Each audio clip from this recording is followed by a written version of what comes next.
Welcome to the Hard Water Fishing Show. Jeff and Jason talk tactics, gear, and ice fishing legends.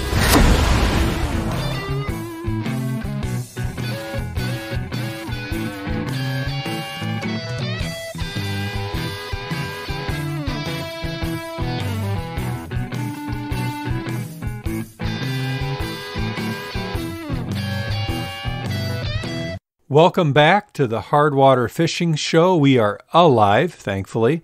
It is Season 3, Episode 13, and I'm just sad to say I think this is our wrap-up episode, Jeff.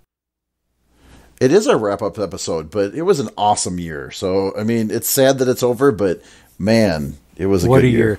It is the third week of March.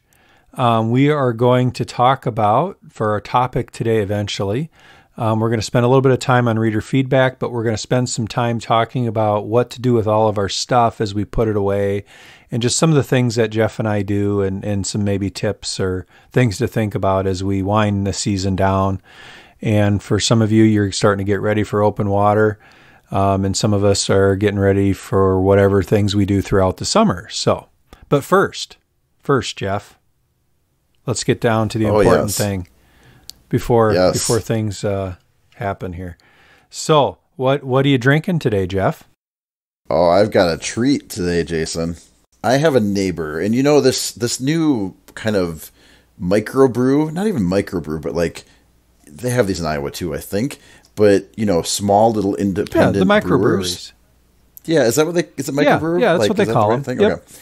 All right, so this is a local, one of my neighbors is good friends with this brewery, the person who owns this brewery. So the brewery is called Bad Habit Brewing. It's out of St. Joseph, Minnesota. Okay. So kind of back where we went to school, right? So I am drinking a Rather Ripped Blood Orange Milkshake IPA. Where the heck do you find this stuff? It is the coolest label. I'm going to take a picture of it, and I'm going to put it out there because it is cool. Okay. So I'm taking a picture right now. All right. And we'll put that out on Instagram. But it is a IPA, so I'm going to open it up. And it is a crowler. So this is, it's 7% alcohol. Ooh, do you want me to read the description? Sure. We're this far. Let's keep going. Okay. So this is a 750 milliliter, 25.4 fluid ounce crowler. And it is very manly feeling. It's a 750, right? This is the last thing you're going to get done today. So let's make it good. So here's the description, because it has an awesome label in the description. Ever wanted to travel back in time to a 50s diner, grab a burger, fries, and a delicious handmade milkshake? Yes. While Fawn slaps the jukebox? That all sounds pretty good, but to us, we know it isn't happening anytime soon. So we decided the next best thing would be a Blood Orange Milkshake IPA, brewed with loads of blood oranges, lactose milk sugar, and a fantastic combo of hops, topped off with a touch of Madagascar vanilla to give it a perfect, well-rounded body. You may just ask us for some whipped cream, step back in time, and give this baby a whirl. I don't feel like the Fonz would drink this. I don't know. I just don't think he would. But this was brewed on 3/20, or at least the date on the can. Okay, all right. Well, you let it rip there. Here we go. Okay. That was it. But it's huge. 750 is, that's a bottle of whiskey. So, yeah, you're, like I said, this will be the last thing you accomplish today. Oh, I'm going to try to turn video on. You got to see this thing. All right.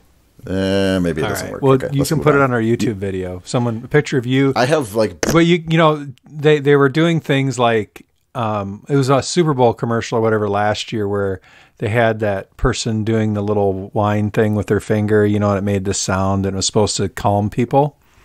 Maybe what we need to do, you should put a video on our YouTube video or our YouTube page, which I still haven't been on, where you simply sit in a chair with some music playing in the background and drink your beer for like an hour.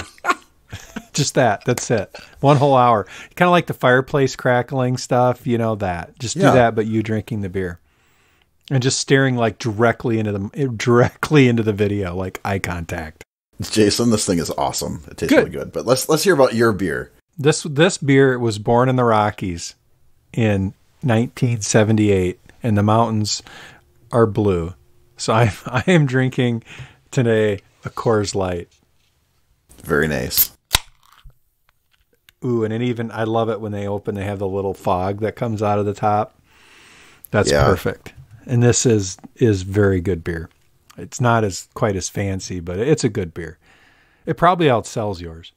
I'm sure that's true. This is quite good. I mean, I never thought I was a little skeptical, but it's really good. I was skeptical when you read the description, but no, I mean, every once in a while you drink one of those, and for home use, I usually stick with the classics, but every once in a while in a restaurant, I'll try one that sounds interesting. So, well, I've got 2 other big boys like this to try out, different flavors. So, all right. So moving on, show business. You want to do this, Jeff? We still continue to have one patron, which is super awesome. Thank you. And please, everybody else, consider giving to us. We do, basically, Jason and I pay for everything out of our pocket. There is no money making on this show. So having support from our patrons is awesome and a great way to give back. We have to pay to keep the stuff online. So we love you guys. Please join the group. The easiest way to interact with us on social media is Instagram and Facebook. Our director of media relations, Jason Kilby, keeps track of all that stuff, and that's where you're going to see this rather ripped orange beer picture coming up. And you can find us on hardwatershow.com. Our website is an easy way to find us. We have a YouTube channel. I got an email from YouTube that said we have 14 subscribers and 464 views. That's crazy. But one of those 14 and one of those views is not Jason. It is not. I haven't been on it yet. If you do the video of you drinking the beer and playing the calming music, I will get on and look at that. I do have a fireplace, and I can sit there. You could sit in front of the fireplace and drinking your beer, staring directly at the camera and playing music. And the more I say that, the weirder it sounds. So let's move on. You can also email us. That's a great way to get a hold of us. hardwatershow@gmail.com. We check those out. And then we do read everything if we don't mention it. So just send us your stuff. We'd love to hear from you guys. It keeps us going. It does. It surely does. I always enjoy when we get notes from people and questions, and not that we really know the answers, but we can at least share our experiences with things. So super cool. Should we move into our reader questions we put up on the old Facebook? Yeah, this is one of my favorite sections, and I think we've really built on this season. But I love reading what people ask and talking about it. It really gives us kind of some fresh perspective sometimes. So I love this part. So let's start with Ryan. He said, name something on your list that you should have bought this year but will for sure buy for next year's Hardwater season. I have an answer to that. I really, really want a camera. So I think underwater camera. So that's on my list of things. Although I had a chance to use or be a part of using one of those Panoptic LiveScope things. Is that the same thing? Panoptic? Oh yeah, you told me about that. So that's I can't buy one of those and probably won't, but a camera. So that's on mine. How about you, Jeff? I've thought about a camera. I've really thought hard about a camera because my Ice Shack has like a little plug-in and it could go on the TV so you could watch them.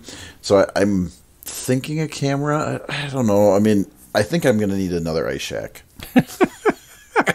So you're going to buy another Ice Shack? Really? I need a 2-man Ice Shack. I have a 1-person Ice Shack. I have a 8-person Ice Shack, one of those, that big giant one. I think I need a 2-person one. The 1-person one is fine for early ice or late ice, but really it's super tight. I think I need a little one. So then I'll have a 1, a 2, a big one, and then the wheelhouse. And then I think I might have to stop. But I think I need a 2-man Ice Shack, like a flip over clam style one. The clam Nanook is what I have, and I've been real happy with it for a nice 2-man shack that's small enough to pull, but you can still fish 1 well out of it, and 2 you can get by. But I'll talk about that a little bit later when I share some thoughts on my last trip. Let's see. Shanny organization between flashers, cameras, which I don't have, and heaters. How do you keep it organized in your smaller run and gun shanties? So Yeah, so on my clam flip over, especially when I was up at Lake of the Woods this last weekend, 2 weeks ago now, last weekend actually. Wow, it was last weekend. Yeah.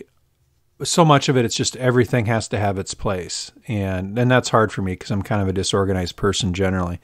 But I tell you what, the more that you break down and set up and break down and set up, you get to a flasher goes in the bucket goes here, the heater goes here, propane tank goes here, auger goes here, rod bag goes on top, put the lid over the top of the thing, and off you go. The more you do that, where everything has its place, the less things get broken. I think that's the key, is to really think ahead about what fits where, that you can tuck it in quickly. And there's that balance between everything having its place and it taking an hour to tuck it all away. And on the smaller shacks, really deciding, what do I need to have? What do I need to have with me? So I have that pretty well fine-tuned in my shack right now. I've got a backpack with my fishing gear in it and my basic, random crap. Then I have a milk crate with my heater and my propane bottles because I use 1-pounders. The auger goes along the back, rod bag, and a 2 5-gallon pails with one flasher in it, and the other flasher sits on top of the backpack. I have my bump board now that lays in the bottom of the shack, and then a shovel. So pretty compact. Yeah, I think the key, like you touched on them, is one, bring only what you need. Don't bring extra things. You kind of have to have a heater. I do, like you mentioned, I run 1-pounders. Typically, I don't. If I'm out there for the day, I can get by with a few 1-pounders and I run buddy heaters. I know you don't run buddy heaters, but buddy heaters make it fast because they cool off quick and they're safer. So I run 1-pounders and buddy heaters. I feel like that makes me fast. I keep all of my gear in my rod bag, like all of my tackle boxes, all my rods. I usually bring 4 rods with me, but they're all in that bag, and it has all my tools and everything. And then you have you have to have your auger and you have to have a Vexilar. From a lighting perspective, I think sometimes I just bring a headlamp. We used to bring big lanterns and that kind of stuff, and those are a pain in the butt and slow you down. So I think keeping it small, light, and keeping it essentials is the key. Yeah, the one thing on that clam that I have, it's got little seat pouches underneath each seat. And so I guess I forgot all that crap that's in there, but it just stays in there. So it doesn't, like my scoop goes in there, the rod holder goes in there. That stuff just stays in there. You use it, you put it back. The other thing, like for heater, I'm using that Mr. Heater cooker, which, on my clam, that smaller clam, I tell you what, down to, 0 degrees, if you can bank, I'm still only running a heater on low. And so I get 3 hours per 1-pounder on that heater. If I'm out 4 hours, if I'm out 12 hours, it's 4 tanks, and that's not a big deal. They all fit, everything fits in that milk crate. Yeah, and that's, I think, the one thing that, I know a lot of guys go with the 20-pounders or the 15-pounders. I mean, that's a giant thing you're dragging around with you. Yeah. And you only need a little bit. And everybody has their own way of doing it, but I just don't feel the need to drag out 20 pounds of propane or even 10 pounds of propane, because really it's probably like 30 pounds with the tank and everything else. Huge. Right? I don't know how much those things... So I try to stay away from those big tanks. And I think what turned the corner for me on that is I'm refilling those 1-pounders. And you can get the Flame King cylinders that are technically legal for transport and to refill. So mileage may vary on that. Don't blow yourselves up and blame me. But refilling those, I refilled a bunch of them, and I use those. So it's costing me like 50 cents a canister, right? Instead of $4 a canister, which would get expensive. But once you start going down the road of refilling them, you keep about 20 of them hanging around that are filled, and you fill them up every once in a while and you're good to go. So it works out really nice. And I don't refill those things, Jay, but I know it costs a little bit more, but I wish I could be more environmentally friendly with those, but I don't refill them because I know they don't necessarily recommend it. So they sell kits and everything else. I'm going to be transitioning all of my green ones that are not supposed to be refilled to the Flame Kings. I'm going to start collecting those. They're about $15 a canister, and they're made to be refilled. They're legal to transport when they're refilled.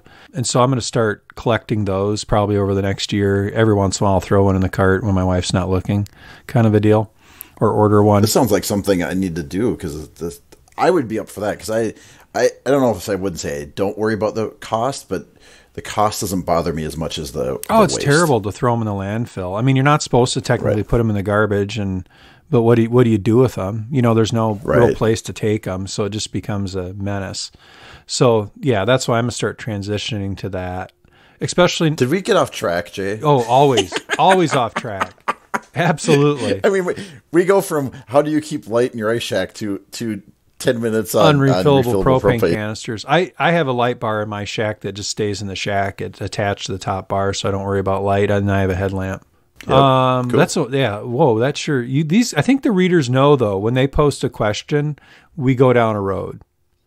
I mean, if they don't know that, they really haven't been listening. Of each of the Christopher, you won't get a lot of yes no answers on this show. No, why would you? So Christopher asked, of all the different beers each of you have had before every show, which are your favorites? Somebody replied to him and said, well, definitely no, Old Style's a staple, which of course Old Style's a staple. Favorite beer? Gosh, Jeff, how about you? You've had a lot of different varied beers. Favorite beer that I've had on here today, honestly, is this Rather Ripped. I mean, it's awesome. I mean, I'm really enjoying it. So it seems silly that I'm going to say the beer I'm drinking right now, but it's the beer I'm drinking right now. It's really good. I can't say enough about it. I've stuck with a particular line of beers, which I enjoy. And I would say that I do enjoy Old Style. And I don't know what that says about me as a person, but I do enjoy a good Old Style. So nothing better. Old Style was on the list when we were in Devil's Lake on the grandpa beers. I know, and I'm not a grandpa, which is good. So I think that's good.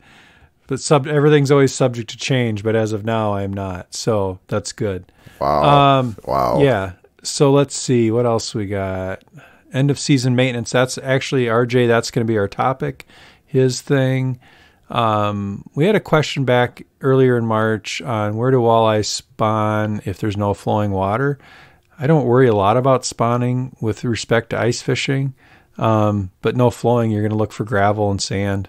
That's where they spawn. Yeah, and I know we talked about that last time about the pre-spawn, but basically, at least in Minnesota, maybe on Lake of the Woods on your border lakes, you could see some spawning when you're ice fishing, but you're not going to see spawn or even pre-spawn when you're ice fishing in Minnesota. No. I don't know about Iowa, but border lakes maybe, but not. We've had a couple of questions about, are we going to do a soft water fishing show? And I think the answer to that at this point is no.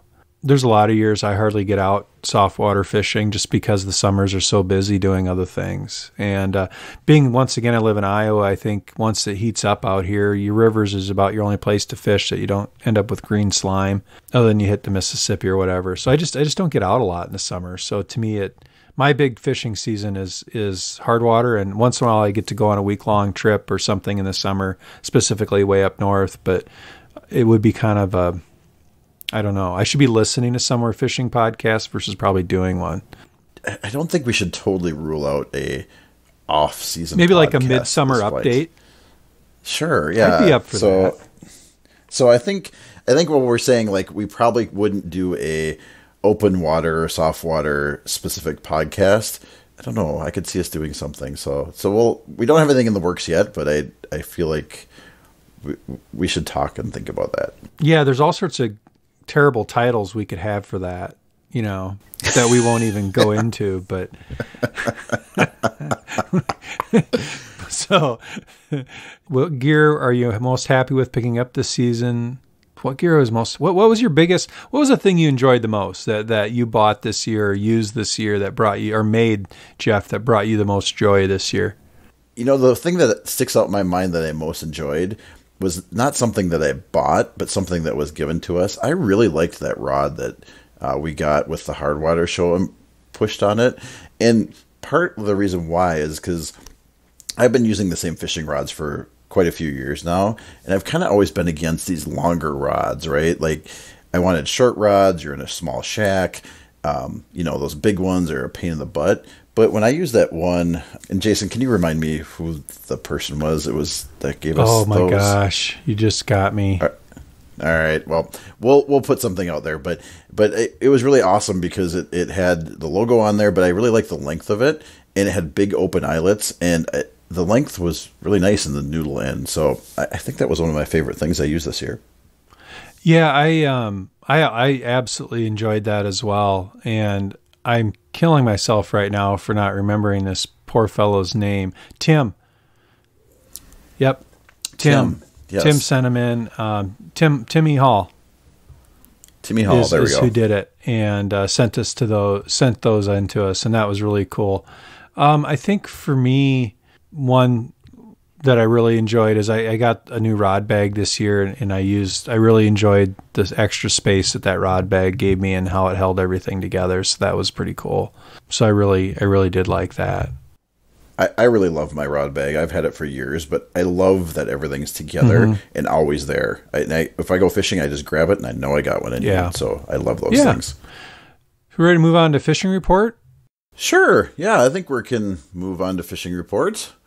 So, Jay, do you want to go first? We have a very international fishing report this time. It is the international fishing report. So last week I was up in Canada on Lake of the Woods again on a cousin family trip with the Lawrence family that my Uncle Ron puts together, and had a great time. Fishing was slower, definitely slower than last time we were up there. Jason, you said that I had to become related to the family and I could have gone, right? Yeah.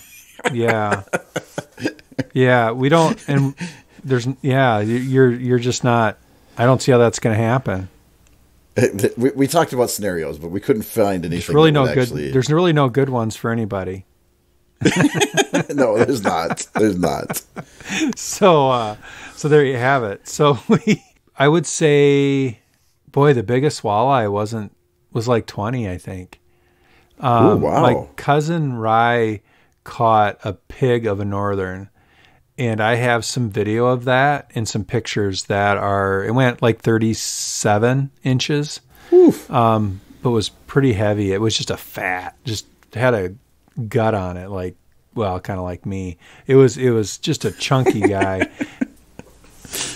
Those are on my kid's phone right now, so I'm going to try to get those off and get some of that up on Instagram and Facebook for you guys to see. So that was probably the highlight. Oh my God, Jeff, I lost such a big fish. Oh, no. Because it was kind of slow. We caught meals and we brought some home, but it was just nothing. We caught tons of little ones, like the little 12 inchers all over the place, but big fish. So this one, I'm still waking up at night. Did one of those where been kind of slow and had a good sized mark come in and set the hook. Gave it a good hard hook set, and the rod didn't come back up. Where you just set the hook and the rod stays bent. Yep. I'm like, so I'm like, okay, Here we go. And so it kind of just stayed down, and then it'd reel up a little bit, and then it would just slowly just zzz, right back down. It was so walleye, right? Just so, it wasn't doing the northern thing where it kind of comes up and takes off. It just was straight down. Rod just bent and taking drag. And I think what happened is about 5 minutes into it, literally 5 minutes, the line, I had some ice on the rod tip because we were fishing out with the shack flipped over, and I think that abraded the line and cut the line so I think what I did, what I screwed up on is I think the drag was just a little too tight, and between that and the ice at the tip of the rod, I think because where it broke, I could feel the roughness in the line there, and it just broke the line. So it didn't break it down towards the hook. It wasn't broke it up by the rod. And what kind of, just out of curiosity, what kind that of was line the were P you line. using? That was 6 pound test P line on that rod that broke. So it was new line, and it wasn't lying down by the lure, it was up top, and I think it was the ice on the rod tip. So that's kind of a food for thought on that, as I wasn't real vigilant about keeping that ice clean off that rod tip. It's on one of those St. Croix rods, and it, between that and the drag just maybe a little too tight, I lost it. And that would have been the trip making fish, the fish making fish. Anyway, you know what I'm trying to say. That would have been the fish of the trip, right? And that the one that got away, man. That was one of the biggest fish I've locked into in a long time. So, yeah, you can hear the sadness in my voice, I'm sure. I hear that. Yeah. Well, that's why I was asking about the line and the, because we've talked a ton about line this year. So yeah, and I had good line. I had a Fluger Monarch reel on, so I had some decent equipment going, and I think it was kind of human error on the ice on the rod tip. That's what I believe caused the failure of the line. And that's not the line's fault, Yeah, at least you had the good lines. That's good to know. I mean, when I caught that 28.5 when we were up there, I was on 6-pound test, probably mono, to be honest. Because I still struggle with not going mono. It's pretty nice stuff. Yeah. But. So that's kind of the fishing report. Sad. Yeah. Caught some crappies. Caught a 13-inch crappie though. A little over 13. 13-inch crappie. That was nice. Got to see that Panoptics in play. My uncle Mark. Yeah, tell us about the Panoptics. Oh my gosh! If you've got the money, just spend the money. Sell the car. Raid your kids' college equipment, a college fund. I don't care. Just buy it. So what it does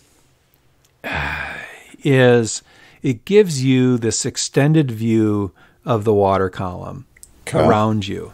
So we were playing with a little bit. I'd gotten into these crappies just by happenstance, kind of looking around for stuff. And so my uncle brought over this Panoptics and we put it down so we could see, was there a school somewhere? Because they weren't hot and heavy. I just caught a couple, right? Like, okay, this is what this thing does well. Let's see what we got. And what was interesting is you could see, when I was jigging, you could see these fish like 10 feet away. Wow. Okay, they were little blips of light, fish-shaped light 10 feet away. And it would tell you how far away these things were from your hole. So like it would say like 10 above them, like on the old fish finders? No, it had like a vertical line, I think, if I remember right, that would tell you, okay, at these spots on the screen, this is roughly how far away this thing is. Sure. It didn't identify to the fish, but it would tell you, like, based on cone, this is how far this is away. Got it. At least that's how I understood it. Mileage may vary. I didn't read the owner's manual. I'm just looking at the screen and looking at the stuff on the screen. Do we ever read the owner's manual? No, not very often. And so what was interesting, Jeff, is when I would jig, I could see the fish from like 5 to 8 feet away reacting to the jigging. Wow. It would start to come in, right? And then when the fish came in, so the scenario I had is I had one like looking right at the jig. I could see it reacting to the jigging. And like one time, I probably must have smacked the thing in the head because it like did this. You could literally see it do a circle, like back around real quick when the jig had come down. Wow. And come back to their side and stare at the jig. Like, so it's almost like thermal heat seeking versus like a camera. It's like night vision underwater. Yeah, it's like night vision underwater is the best way to describe it. So like if you have a camera, you would be able to see that fish do that, right? But if the water's cloudy or whatever, you wouldn't be able to see it. Because I know in Lake of the Woods, cameras really don't generally work. So you wouldn't be able to see it. But with this, you could because it's like night vision. Wow. So you could see that thing reacting. And then you could see from the other side, you could see this fish coming in like dee-dee, dee-dee, dee-dee, coming in on the bait. And as soon as that other fish got within a foot of my bait, the other fish that had been staring that thing down forever took it. Wow. So that fish reacted to the other fish. And you could see all that playing out. One time I was set up next to my uncle so he could see my bait actually on the scope, even though I was like 10 feet away. Yep. And then he could see fish coming towards my bait. And he's like, hey, get ready, one's coming your way. And I would have nothing on my flasher. And then it'd show up and I'd catch a fish. Wow. So crazy stuff. And, but there, it wasn't the quickest to deploy and it was kind of bulky and there was setup time and all that jazz. So I've always looked at those and gone, wow, they're expensive. How could that be worth it? But based on what you saw, it sounds like you would say it's worth the money. Well, I would say if it's in your, everybody's got to work off their budget, right? And sometimes you're fortunate enough in life to kind of run out of toys to buy. And if you are one of those people, I would buy this toy. Do I think it's necessary? No. Do I think it adds another level of, like, I don't know. If I owned one, I don't know if you could get me off the lake. Because I'd be like, that's already a problem, Jason. I see the fish. It's there. I see it. It's right there. And so same thing with the camera, but you're going out 50 feet or 40 feet. So, I just think it's a really cool piece of technology. You still got to get the fish to bite, but boy, it certainly lets you learn a lot about what's going on under the water. So I could probably go on a little bit longer, but long story short is I see why people are excited about these. I could also see up there where I think people were using them to scout, because you'd see a couple of holes that nobody really fished in, and you'd go 100 yards away and you'd see another couple holes, and it's like, people are kind of using them to locate fish. Sure. Super So you have cool to drill things. a hole, though. Like, it's not like... You have to drill a hole. Yeah. Yep. And you put this thing down, and it, like I said, it was brand new to him. He hadn't used it before this trip. Sure. So we were kind of all learning kind of how to use it and ways to use it. So if Garmin is out there and needs to advertise more, we will for sure be willing to accept one and try it out. And and we'll bring updates every time about this is how it went. So super cool piece of technology. I still don't think it replaces a flasher. I think you do, because it is still a little of a delay, right? You're still seeing things differently. Now, I imagine people are just using these, but I don't know. It's interesting because you set that, what we did with we drilled a camera hole behind the shack or in front of the shack. So that thing wasn't in the camera portion. The screen was in his shack, but the camera was outside the shack because it's such a big kind of thing. And you don't want it right in there because it's super hard to pull up, because it's on. We had it on a pole and everything. And so if you caught a big northern or a big fish, you'd be trying to shake that thing out of the water. Oh my gosh, yeah. So, but anyway, there you go. Jason, so a couple questions I think about, like, and I've been focusing on this when we talk about fishing reports is, so it sounds like, they talk about, this is the aim fisherman thing that I really have been into, but the fish location plus presentation. So if we talk about fish, walleyes, seems like they were somewhat active, but just small ones. Yeah, presentation was, I was using a gold, kind of reddish gold buckshot, and then that was catching, and then a small, so I was using a smaller size, and then the smaller size, like green and orange, yellow and orange. Gotcha. And that was based on our color conversation?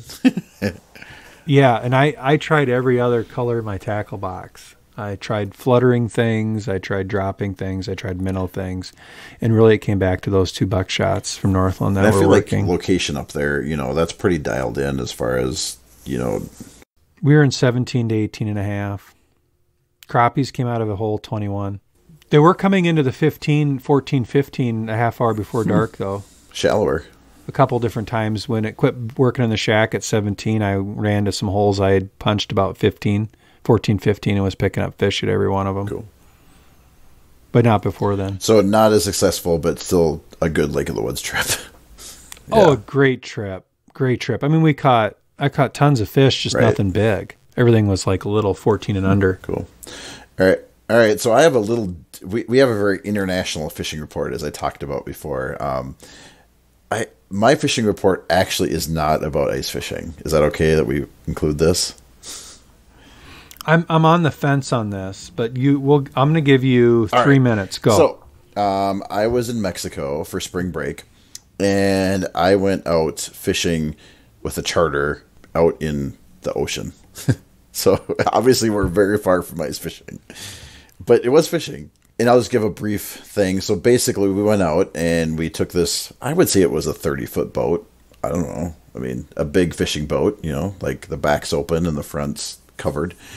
We were in Cozumel. So the island's not super big there. I think it's like 12 miles long and maybe maybe it's 20 miles. Anyways, it's not a very big area. So where our resort was, the ocean looks really nice and calm and not a big deal. But we fished we were fishing for tuna, basically. So we went and fished off the end of the island where it wasn't protected. So we were in 5-foot waves, like 5-footers, right? They're pretty big. Yeah, that is. That's stout. That's reasonable. So when you're in 5-foot waves, even in a 30-foot boat, when I look out the window of the boat, like, because the back of the boat's open, but then the front of the boat's kind of covered, and so I was kind of right on the edge of where we're in the back of the boat or not. I could look out the window, and when we were in the bottom of the wave, all you saw was a wall of water. Like you didn't see anything but water.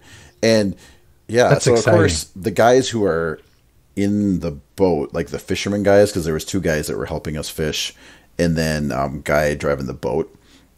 So those 2 guys just stood there, right? I couldn't stand, like I couldn't stand up because the waves were so big. But these 2 experienced fishermen guys, they just stood at the end, and it was like no big deal, right? We were out there for, I think we had a 4-hour, we actually only made it 2.5. So about a ways into it, there was, I think, 8 of us on the boat, not counting the crew, and 6 of the 8 of us were very sick. So that does not surprise me. We'll just say I added some chum to the ocean. I could have gone without knowing that. So, but we did manage to catch a couple tuna. man. We found the tuna, and we were on top of them. So my son caught one, and you would not believe how strong these fish are. So he sits in the chair, right?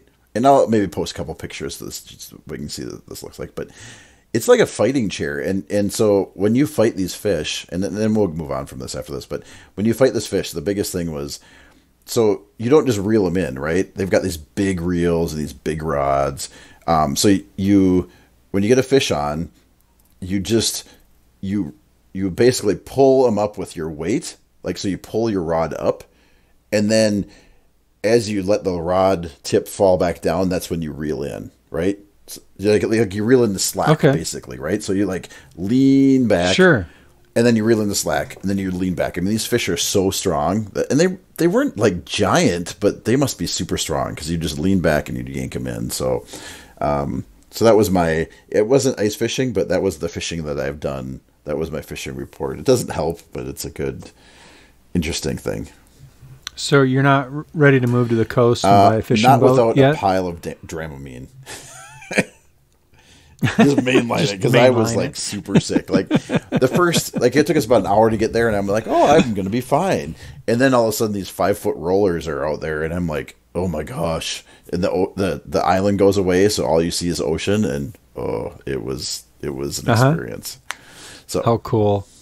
I've never done it. Someday, maybe. So I was told, because I'm like, I felt a little defeated because I'm like, oh, I would love to try this for real, because we caught 2 fish and I didn't reel in either one, but because everybody got sick. Yeah. But I'm like, well, maybe I can't do this. But they said, no, if you take Dramamine early enough, because I took it while we were on the boat and it was probably too late. So okay, I'm going to try it one more time if we ever get the opportunity again. And it was fun. It was a different experience. Well, cool. Yeah. Well, thanks for sharing that, Jeff. That's really cool. They used big baits and minnows, but they were dead, and they were giant minnows. Not minnows. I'm sure that's the name of the word, but probably like a 6-inch fish. Yeah, it had a long, skinny nose. Maybe. It almost looked like a little spearfish thing or something. I don't know, but yeah, I took a couple pictures. I'll put them on Instagram of the lures. Well, anytime you can get fish to bite on dead bait, it's a heck of a lot easier to deal with. There was no live bait, but it was cool. Yeah, and very cool. Well, what do you think? I have no clue how deep we were fishing or what we were using. We were being chartered, and when the fish came on, we reeled it in. So I don't have any good. See, I would have been out there marking spots. I'm going to come back with my 16-foot Lund in these 5-foot waves. Oh, heck yeah!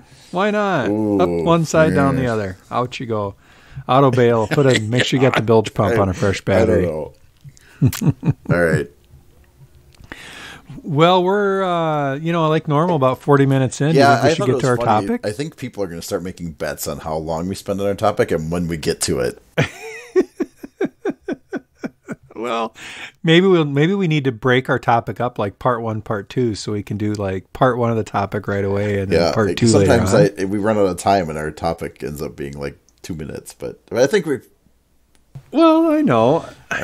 So it'll be a new betting. When does the topic start? The over under. It could be. So our topic today is a little sad. It's like putting stuff away. So let's start with the ice shack, shall we? So we're going to talk maybe more specifically about portable shacks versus like ice houses, I think, for putting away. Yeah, I can talk a little bit about both. Unless Jeff, I've got my hard-sided and okay. I think the biggest thing for portable shacks is to make sure, like flip overs, is just to make sure you got them all cleaned out, everything's really nice and dry, and clean all your garbage out and all your wax worms and all that. My opinion is when you store them, so like when I put mine away in my storage shed, I did not put it away with the cover on. I kind of propped up the poles a little bit, as much space as I could spare to have that thing in storage but not closed up. My philosophy on that is mice like cozy covered areas. And so the more you can have that thing actually set up in storage versus tucked away, completely folded up with a cover on, the less likely you are to get the thing chewed on. That seems to be the biggest thing with storing it is the mice problem. Is the mice. Yep. I read this thing earlier in the year, and I kind of have been saving this for all year, so I'm glad I get to talk about it. So, and I haven't done this, but it seems ingenious. I had some people say they actually take the whole top off and put it in a bin. Like they just take it. Yeah, and you I've can never do had that. most problems, but I know depending on where you live and all that kind of stuff, that can make a difference. But it seemed like a great idea. If you've had mouse problems, just take the cover off. I know it's a little bit of a pain in the butt, but if you take it off and stick it into a mouse-proof container, probably a Rubbermaid bin would work, right? Yeah. And then, Rubbermaid bin would work. You're safe. Absolutely. Yeah, you could do that. I mean, I would think that if you have mice problem, I mean, these covers are not cheap, so that's one way, obviously. Or if you have, like I said, room to almost set it up halfway in whatever storage facility you have, they're not gonna chew through a vertical wall, like that. They want to make a house, and so if you keep them from making a house, you'll be in good shape. People use for campers, they'll use cedar balls and dryer sheets. And sometimes that stuff works. I think we used to do it with our pop-up and we never had a problem. Other people will post pictures of mice making like little nests with the dryer sheets. So I think the dryer sheet thing is you have to use the Bounty Fresh scent or regular scent Bounty ones. Or is it Bounty? Oh, hell, I don't know. Anyway, so mileage may vary on the dryer sheet. And do not use mothballs. We did that once. Bad idea. You cannot get the odor out of stuff. It smells like mothballs forever. I would not recommend mothballs. My own 2 cents. It's a good time to go through your shack and make a list of anything that is broke that you need to order parts for. So, in the fall, you've got everything you need to rehabilitate and get ready to roll. So you're not waiting on parts in the fall, especially on the push button stuff on the sides for the quick releases on the shack, or if you've got a pop-up shack, looking through your poles to make sure none are starting to splinter or break. So if they are, you can get that stuff ordered and fixed before fall. Hey Jason, or before winter fishing starts. What if you had a beaver dam tip-up that one of your friends has pulled through a frozen ice hole and broke? Would you order those parts? Well, what I would do is I'd throw the whole thing in the garbage and just order a new one. And then I'd be more careful with my equipment. What if your buddy did it? Well, I think sometimes you got to let bygones be bygones. Okay. That's what I would say about that particular topic. Okay. The season of forgiveness is upon us. All right. Season of forgiveness. Yeah. So that's shacks. Let's see. How about fishing rods? What I would recommend on fishing rods is I think to go through and unstring those rods. So cut the line off at the end and put the lure away and reel up that line, and to not have those rods under tension all year, all summer, I think is a good idea. It's also a good time to take the reels off, and if you want to lubricate them and clean them and do all that jazz. Now, I'm saying all this full well knowing I won't do that. But, it is. I think it's good advice to do that. So if you're sitting around with nothing to do right now, like some of us are, I'm not, but some people are, now is a good time to go through all that equipment and to clean it up real good and to lubricate it a little bit so it doesn't get rusty over the summer. Let's see, flashers, fish finders, charge them up, keep them on a tender, or at least charge them up before you put them away so they're not sitting all summer with a dead battery, because that's hard on your battery life. Disconnect the flasher from the battery so you don't get a drain, unintended drain on that battery, and end up starting the season with a dead or bad battery. Gas auger, what I would say is that I'm of the opinion these days I store my gas equipment full and I put stable in it, and I make sure I've run that stable through the carburetor so that just stays full. I do not drain carburetors. I've been doing that for the last number of years, and I've had very few fuel-related issues. Jason, so that's my opinion on that. I'll play Ole here for a minute.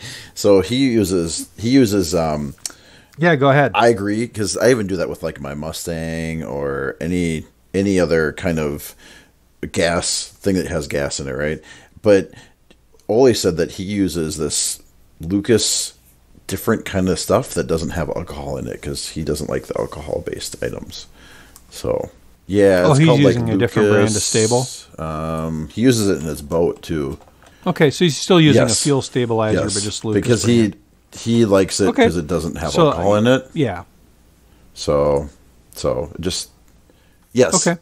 Same philosophy, though, is keeping us fuel stabilizer. Some people run that premix stuff that you buy in a can. Oh, yeah. That's like a premix that has stable in it already. I think that makes a lot of sense. You don't need to add anything to it. The other thing I would say on the stabilizer is make sure you follow the directions for mixing. Some people just kind of think more is better, and that's not the case on some of this stuff. Just make sure you mix it according to the manufacturer's directions and do that. On your propane augers, it's a good time to change the oil in them before you put them away for the season, because you do get some condensation in that oil. So that's a good idea to change that at least, or at least take an eyeball at it. If it's nice and clear, leave it, my opinion. If it's kind of milky or cloudy, change it. So that's what I would do on those. And clearly you don't want to store them with the propane bottle hooked up, so make sure you disconnect that. Yeah, I was just plugging in some of my electronics to make sure they were topped off from the electrical perspective. And, my electric auger, I think you just kind of put it away, which is kind of nice. Make sure the batteries are topped off. But I think lithium ion are a little more tolerant of time. Yeah, I still would charge them before I put them away. Yeah, definitely. You don't... Sitting around dead is the worst thing you can do for a battery. Let's see, what else do we have? Let's see, gas auger, battery tender. Gosh, that's about the other it, thing. isn't it? I don't really do anything with your my heaters. The other thing I would do is go through my tackle boxes and just make sure anything that's like super. I've had, and this hasn't happened in the winter as much as in the summer, but I've had things get rusty. Like if they're too wet or gross in there. So it's just kind of like, it doesn't have to be pristine, but make sure it doesn't look really gross and rusty and wet in there, right? Absolutely. And then the other thing I would say I is, think that's good. If you have a fish towel, don't leave it in your fish bag. That's really good advice. Wash it out. That's or life-saving whatever. advice. I may have had there, one of our hard water towels in my bag for too long, and it smelled bad, and it wasn't even off season yet. Yeah, that's a really good suggestion to not leave the fish slime towel in your stuff. Look through your backpacks for sandwiches or lost cookies or beer or whatever else is floating around in there, and get all that crap out of there. It never fails. I'll pull out my hunting gear some year and I'll have a sandwich stuffed in a pocket. I'm like, I would not want to find one of those salted bags of minnows stuck in one of my ice shacks like a year later. Oh. Yeah, by accident. There's the salted minnow bag. Yeah, no, you don't want to do that. Or yes, the moths, like the waxies, are sitting in there, and they kind of all. Although at least waxies and all the worms and stuff, they kind of. I mean, even if you leave them, it's not the end of the world. They just kind of dry up, and life goes on. Minnows, not the same. No, they go out hard. Yeah, so that's our big topic. We spent 10 minutes on it, and we got to it. So we hit success. Yeah, I'm just trying to think through if there's anything else. I mean, I think you could sing a little farewell song to your ice fishing stuff as you put it away for the year, and I think the only thing I would say is, so this year I'm going to keep a couple of ice fishing rods handy for the summer because I really intend on using those in the canoe, a couple of them in the canoe. Yeah, they're really good to give to little kids in the canoe. So they can, you don't give me your expensive ones, obviously, but for a shorter rod, so they're easier to navigate and use in a canoe. So I actually do use some of that gear in the summer. Yeah, I've kind of gone to the separation of summer and winter stuff. I just kind of put it away. So yeah, no, mostly it is. So, so the legend. Should we talk about the legend a little bit this year? Yeah, so the legend we're going to do, we've already recorded them, right? So we have. So boy, do I have a treat for all you guys. So when I was up there on my relative trip, I put a microphone in front of the group and had my two uncles each share a story from ice fishing. And they're a little rowdy, so it's going to be a little rowdy because it was our last night and it was later on in the evening. So you'll be able to tell that from the recording. But I want to give a big shout out to my Uncle Mark and my Uncle Ron and my Aunt Teresa and my cousins that were all there and my boy that was there. And we sure had a nice trip. And it was really great to listen to the stories that Mark and Ron told. And so I hope you guys all enjoy those. All right, so I'm up here at Lake of the Woods with all the Lawrence nephews trip with my Uncle Ron and my Uncle Mark and my Aunt Teresa. Let's see, we got Ryan, my boy Caleb, Donovan, and Sean. We're up here on Lake of the Woods fishing, and so we're in Mark. I said Uncle Mark already. Right? You have to. Can we open our Did I get everybody's name right? All right.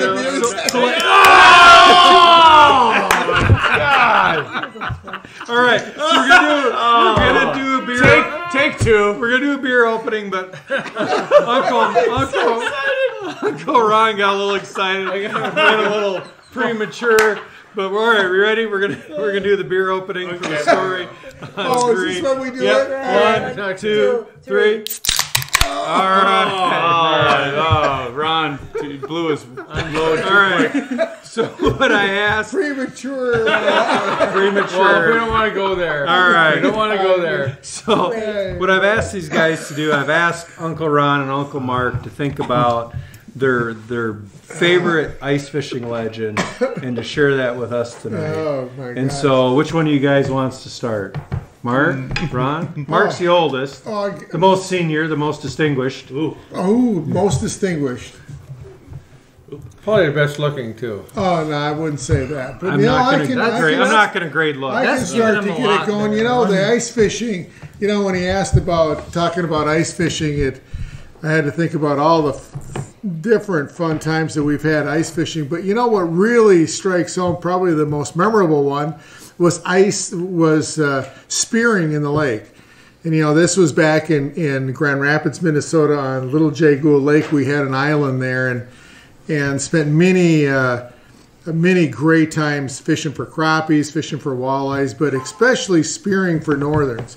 And so we had an ice house out all the time on the lake in the wintertime. And one time my brother, Ron, who you'll hear in a little bit tell his story, and my other brother David, his version of it.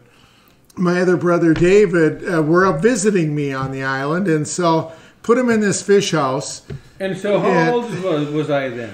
Oh, you were probably, David was probably 15, and maybe you were, I don't know, I'm thinking in your, you weren't maybe 17, 16? I think I was like 16 and he was like 13. Okay. Yeah. So they were in, and I showed them ice fish. I showed them how to keep the hole open and how to decoy the northerns in, and it kind of had that, they thought that was pretty cool because you're looking at a TV screen as the northerns are coming in.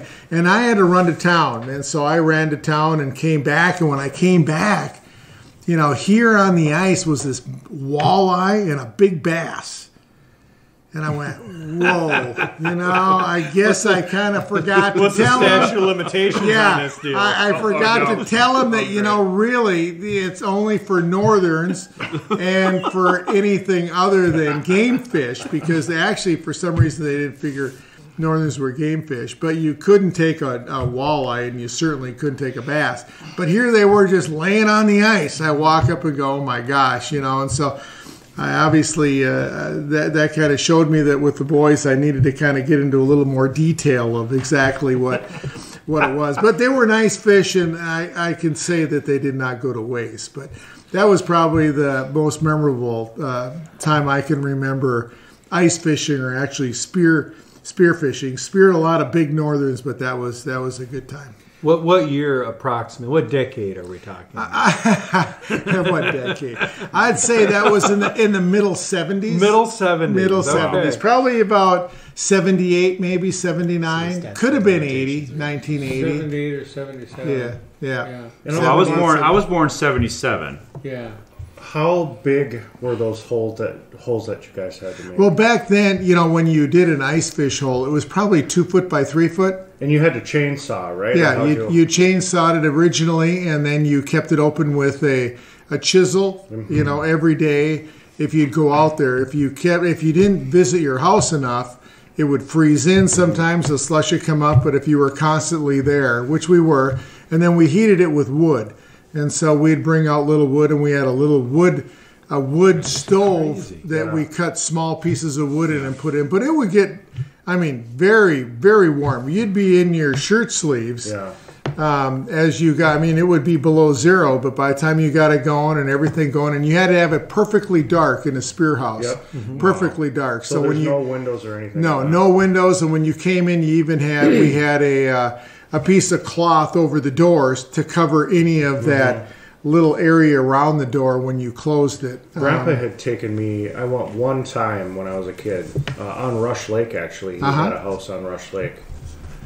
And I don't even remember how old I was, 5 or 6, but he brought me down there and kind of told me about all of it and had the spear ready to go. And he did take a stab at a pretty significantly big northern and missed it. And then the sand kind of blew up and came up, but it was still really cool. Yeah, it's really neat doing that. I remember one time sitting in there, and you never know what you see, but you're watching this, and you can see the bottom, which is really neat. How so you can see the break. Usually you're in maybe 8 feet, 7, 8 feet. Yeah, we weren't that deep. And you're trying to be on the edge of a weed bed, and you jig a bait that has no hooks on it, and then just brings them in, and then as they come up to it, you have to be, on your game to because I think Grandpa had like a spoon.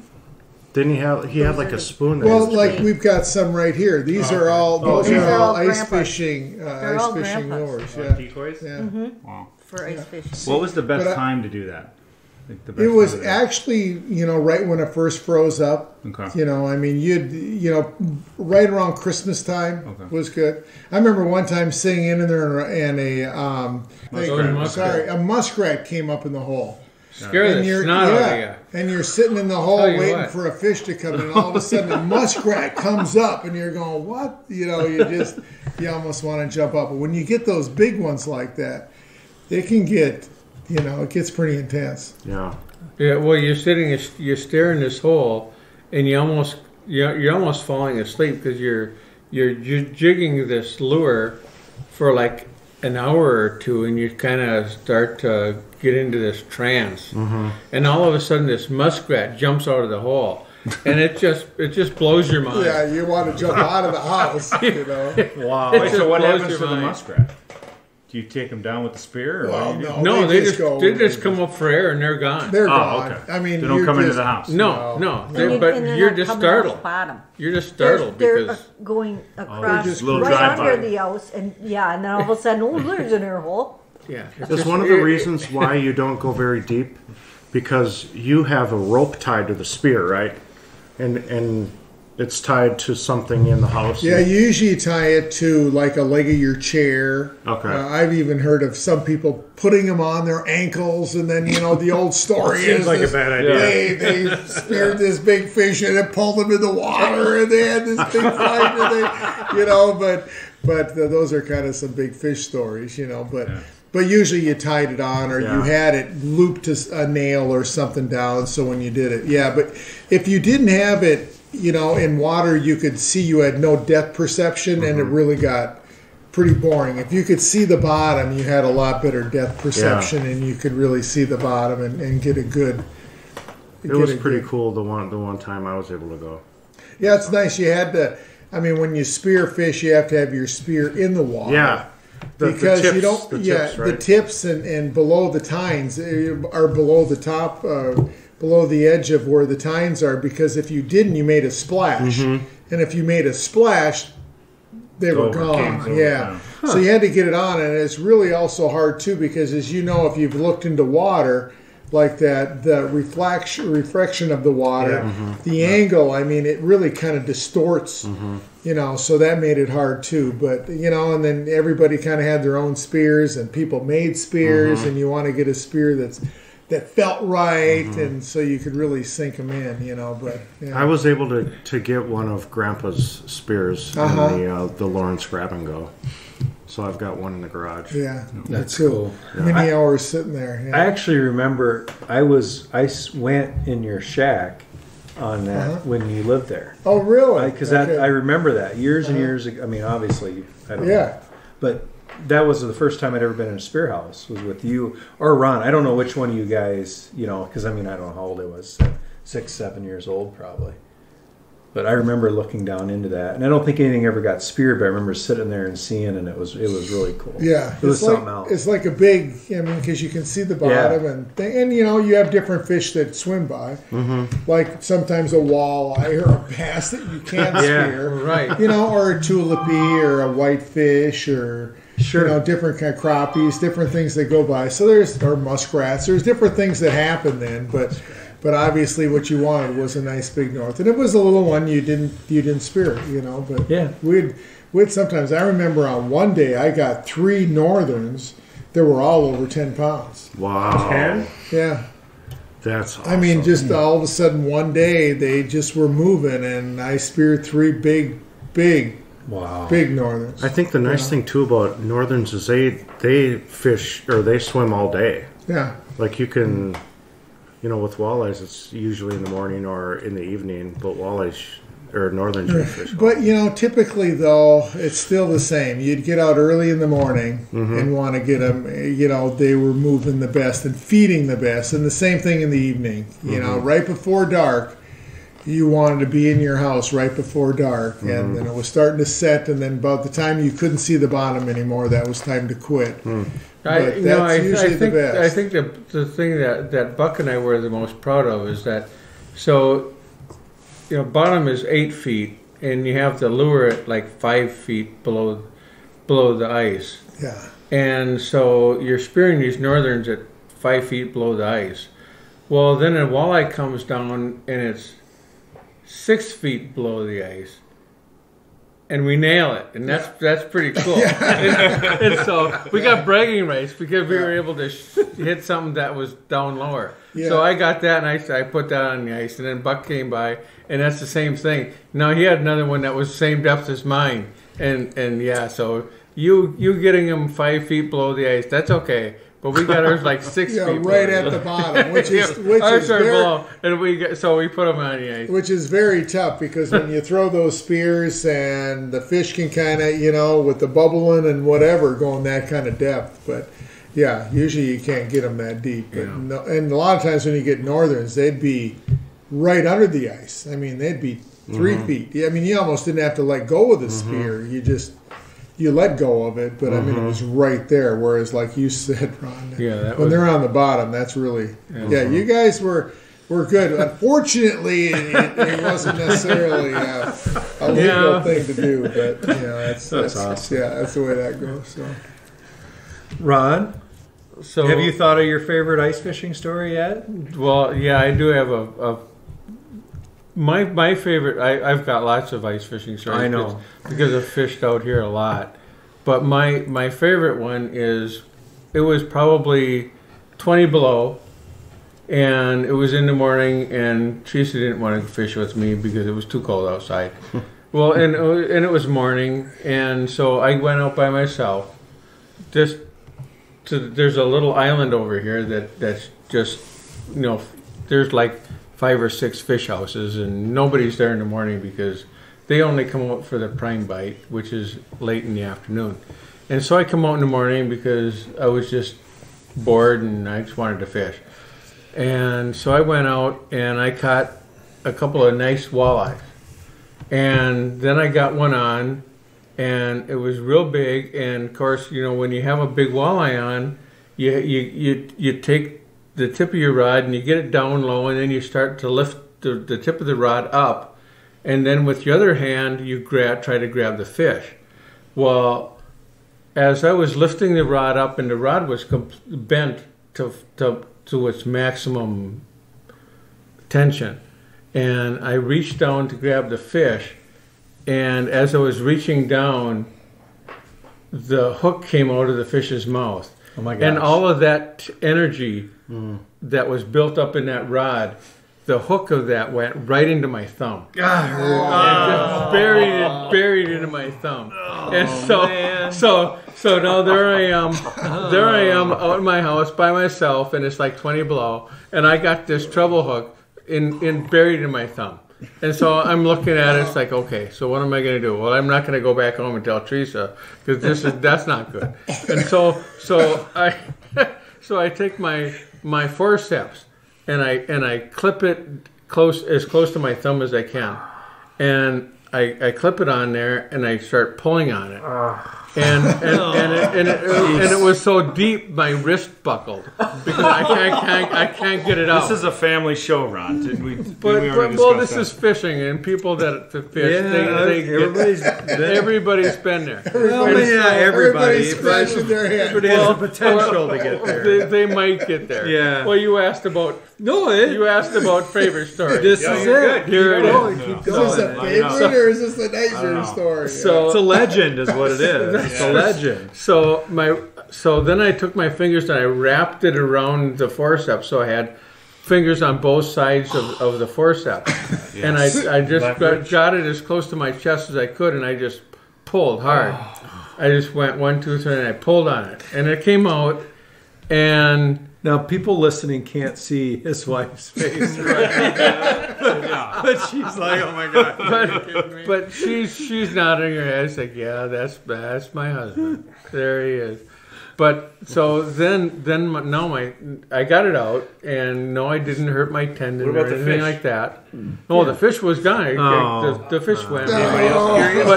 Well, maybe he was laying next to him. Well, the fish, the hook came out of the fish right at the top of the ice, and then it buried in my thumb. Okay. And the fish was probably, I'm going to guess, around 23, 24 inches. 23, 24 inch walleye. Really big, nice walleye. Yeah, okay. It was a nice walleye. And it got off, and then bam, into my thumb goes the hook. So I got that out, and now my thumb's bleeding it's just bleeding hard. Okay, I'm like, it's just bleeding a lot. Yeah. And well, I couldn't get it to stop. I had tissue paper and different things, and I'm wrapping them around my finger, and it wouldn't stop. So, but the fish were still biting, so I'm not going to stop fishing. So I'm sucking on my thumb, and I'm trying to jig, and there's blood all over the ice. It looks like a murder had taken place on the ice. And there's blood everywhere, and I'm sucking on my thumb, and I'm still jigging away because fish are still biting. So that's my story. Wow, that's pretty good. That's the Ron I know. There it is. Well, I really want to thank you guys for sharing those stories with us. And Absolutely. Really want to thank you, Ron, for having us up again this weekend. You're welcome. It's And always fun. The fishing was interesting. We won't get into specifics. But we had a fish supper tonight, so all is good. So thank you very much. You bet. Yeah, so I guess we'll wrap up the last podcast of the 1920 ice fishing season. All the ice here in Iowa is gone. Jeff has some residual stuff, don't you, Jeff? Oh, yeah, I could go out ice fishing still. Sometimes you shouldn't say crap like that. I don't appreciate it. And we know there's a lot going on in the world right now, so we just would ask everybody to stay safe and to be careful, and we'll talk to you all next fall into winter. Yeah, it's been a great year, and we are 100% planning on being back next year. So talk about, probably early October, we should be getting a new podcast out. And I am going to try, as the director of social media, to try to sprinkle some ice fishing pictures throughout our Instagram over the summer, but I'm not making any sort of promises on that either. All right. Well, everybody have a great summer. Keep safe out there, right. And you'll hear from us next fall. Cheers. Take care. Tight lines. 5. You've been listening to the Hard Water Fishing Show with Jeff and Jason. Say goodbye. One of the most unique podcasts on the planet, where we talk about tactics, gear, and ice fishing legends. We'll be back soon. Bye-bye. Till then, signing off. Bye-bye. Bye-bye.